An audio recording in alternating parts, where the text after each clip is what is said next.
Hello friends, welcome to Bright Versa Academy. So friends, in this video we are going to discuss another literary device or figure of speech, that is allusion.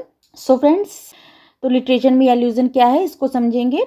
इसके पहले भी हमने figure of speech के videos upload किए हैं, तो जिसका link हम आपको दे देंगे, तो उसको भी आप देखिए, वो भी आपके लिए हेल्पफुल रहेंगे। तो आज हम लोग एल्यूजन को समझेंगे कि लिटरेचर में एल्यूजन क्या है।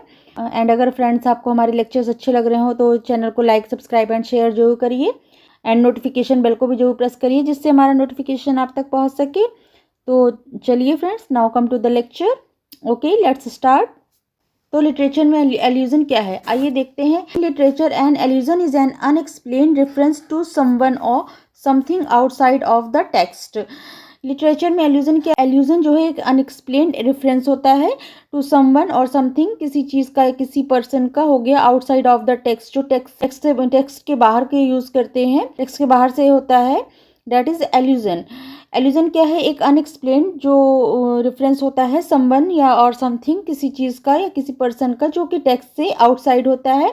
Writers commonly allude to other literary works, famous individuals, historical events और philosophical ideas, and they do so in order to layer associations and meaning from these sources onto their own work। एक unexplained reference होता है, किसी चीज़ का हो गया, किसी person का हो गया, जो कि टेक्स्ट के बाहर का होता है, और इसमें राइटर्स इसमें एल्यूड करते हैं, जो कोई लिटरेरी वर्क हो सकता है, कोई फेमस इंडिविजुअल्स हो सकते हैं, हिस्टोरिकल इवेंट्स, फिलोसफिकल आइडियाज़ हो सकते हैं, कुछ भी इसमें हो सकता है जिसको राइटर्स एल्यूड करते हैं अपने वर्क में। वो जिस चीज़ को एल्यूड कर रहे हैं वो उनके वर्क से एसोसिएट रहता है, उसकी मीनिंग से जुड़ा रखता है।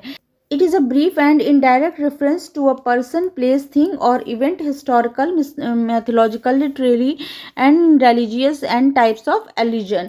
ये सब जो है ये एक ब्रीफ इनडायरेक्ट रेफरेंस होता है किसी पर्सन का, प्लेस का, थिंग या इवेंट्स का, हिस्टोरिकल, माइथोलॉजिकल, लिटरेरी और रिलीजियस टाइप का, इस तरह के एल्यूजन्स होते हैं जिसको राइटर्स अपने वर्क में एल्यूड करते हैं।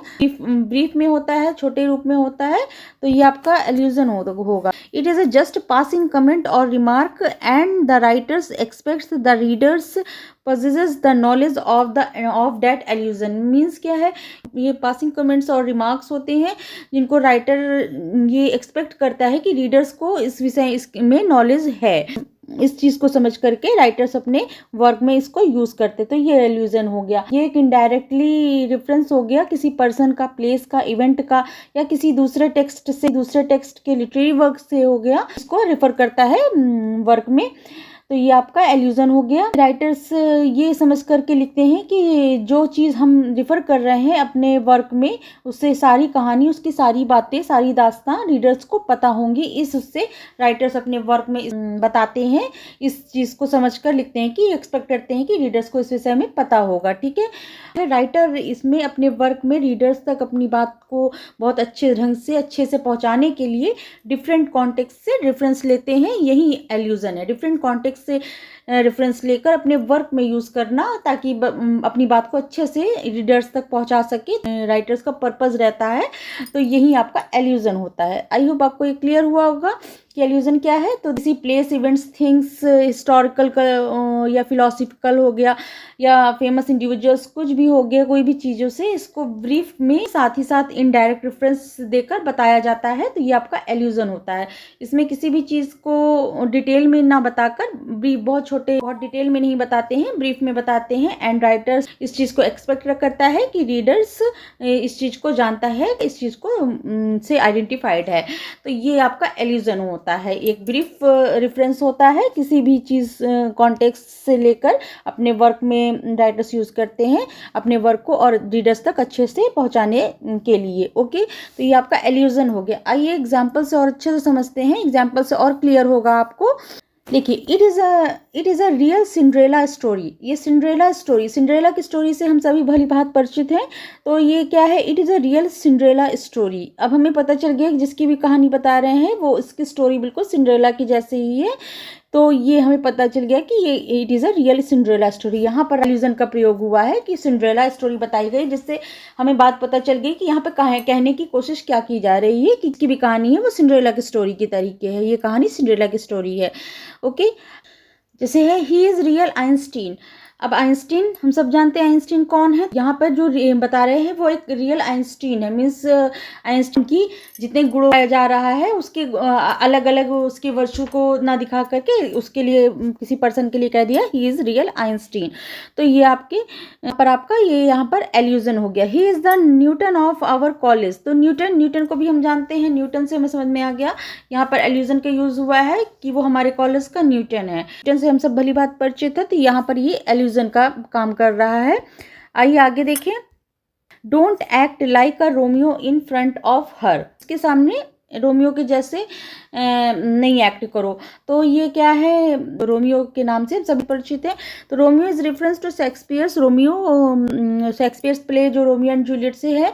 तो रोमियो जो है हम जानते हैं उसको, Romeo passionate lover of Juliet in Romeo and Juliet. Romeo जो है एक बहुत पैशनेट लवर था किसका, जूलियट का, इन रोमियो एंड जूलियट में। तो इसमें आपका ये कहाँ एल्यूजन यूज किया गया रोमियो के नाम से। There is the allusion don't act like a Romeo front of her. Okay, here is the allusion. Okay, I hope आपको क्लियर हो रहा होगा। जब हम किसी दूसरे वर्क से उसका किसी भी टेक्स्ट इनडायरेक्ट कोई भी रेफरेंस, ब्रीफ रेफरेंस देते हैं जिससे हमें पूरा बात पता चल जाती है कि क्या कहना चाह रहे हैं, तो ये आपका एल्यूजन हो गया। ओके, आइए और एग्जाम्पल्स से समझते हैं।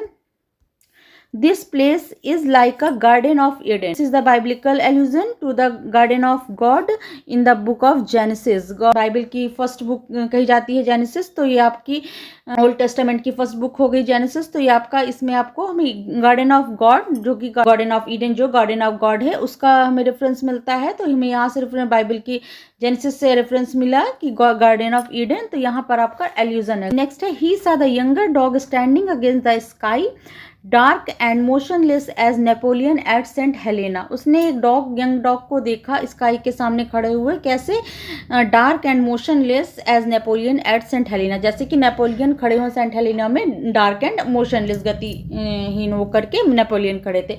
तो ये आपको कहाँ से है, far from the madding crowd से है, थॉमस हार्डी का वर्क है, उससे लिया है हमने। तो इसमें ये क्या कह रहे हैं, जो ये घटना जो नेपोलियन जब खड़े थे, आई थिंक ये तब की यहाँ पर दिखा रहे हैं कि 1815 में जब नेपोलियन की हार हो जाती है, हार हो गई थी, और जब यूरोपियन और रशियन के साथ उनका वार हुआ था तो उनकी नेपोलियन हार गया, उन्हें वहाँ से भागना पड़ गया था। तो ऐसी स्थिति को यहाँ बयान कुछ कर रहे हैं। तो यहाँ पर ये जो नेपोलियन और एट सेंट हेलेना है, आपका ये एल्यूजन हो गया। राइटर इस सोच के लिखता है कि जो हम लिख रहे हैं, अपना रेफरेंस दे रहे हैं, वो रीडर से बहुत भली भांति परिचित है। इस एक्सपेक्टेशन के साथ राइटर अपने वर्क में एल्यूजन को एल्यूट करते हैं। ओके, ये आई थिंक क्लियर हुआ। एक और एग्जांपल है, आइए देखते हैं। And that one talent which is death to hide lost with me useless. ये हमारा जॉन मिल्टन का वर्क है, when I consider how my light is spent. ये जॉन मिल्टन का वर्क है, उससे लिया है। ये ऑन हिज ब्लाइंडनेस है, इसका दूसरा नाम जानते हैं, ऑन हिज ब्लाइंडनेस से है। तो क्या है, and that one talent which is death to hide lost with me useless. तो यहाँ पर जो ये टैलेंट है ये आपका एल्यूजन डिफाइन करेगा। कैसे, is the reference to the biblical parable.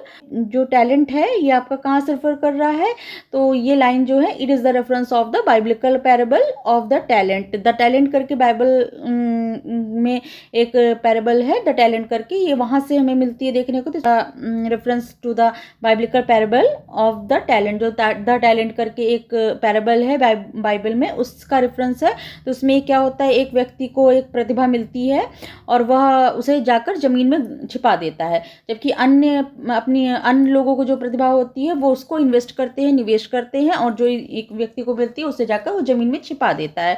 तो इस तरह का यहाँ पे मिल्टन जो है इन लाइनों में टैलेंट जो पैराबल बाइबल से लिया है, इस पैराबल को, उसका रेफरेंस दे रहे हैं। तो यहाँ पर ये एल्यूजन हो गया। तो मिल्टन इसमें क्या कह रहे हैं, जो मिल्टन है वो अपनी प्रतिभा को और ईश्वर के साथ अपने रिश्ते को कैसे उन्होंने बर्बाद किया, ऐसा कुछ बता रहे हैं। मीन्स मिल्टन कहते हैं जब उनके पास दृष्टि थी, जब वो ब्लाइंड हो गए थे, ऑन हिज ब्लाइंडनेस का है, जब उनके पास आंखें थी, दृष्टि थी, तो उन्होंने उस दृष्टि को कैसे बर्बाद किया, ऐसा कुछ बता रहे हैं। ये टैलेंट की बात यहाँ पर कर रहे हैं। उन्होंने इसको बाइबल के एक पैराबल से लिया है, जिसको कि उस प्रतिभा को जाकर वो जमीन में पा देता है जाके जो व्यक्ति, एंड अदर जो है उसको इन्वेस्ट करते हैं, उसको निवेश करते हैं। तो यहाँ से हमें ये टैलेंट बाइबल की पैराबल से मिलता है, ये टैलेंट, ये आपका एल्यूजन हो गया। आई होप आपको क्लियर हुआ होगा अब आपको एल्यूजन कि जहाँ राइटर अपने वर्क में रीडर्स तक अपनी बात को बहुत अच्छे से पहुँचाने के लिए इस तरह डिफरेंट कॉन्टेक्स्ट से रेफरेंसेस लेते हैं और अपने वर्क में उसको यूज़ करते हैं। ब्रीफ बहुत छोटा होता है, ब्रीफ में होता है, तो यही आपका एल्यूजन कहलाता है। आई होप आपको क्लियर हुआ होगा ये एल्यूजन क्या होता है। आई होप आपको क्लियर हुआ होगा, समझ में आया होगा। चलिए फ्रेंड्स, अगर अच्छा लगे तो चैनल को लाइक, सब्सक्राइब एंड शेयर जरूर करिए एंड कमेंट सेक्शन में जरूर बताइएगा कि आपको क्लास कैसी लग रही है। चलिए, लाइक, सब्सक्राइब एंड शेयर करना ना भूलें। चलिए फिर मिलते हैं न्यू वीडियो में and another figure of speech के साथ। Okay, thank you, thanks for watching, thank you.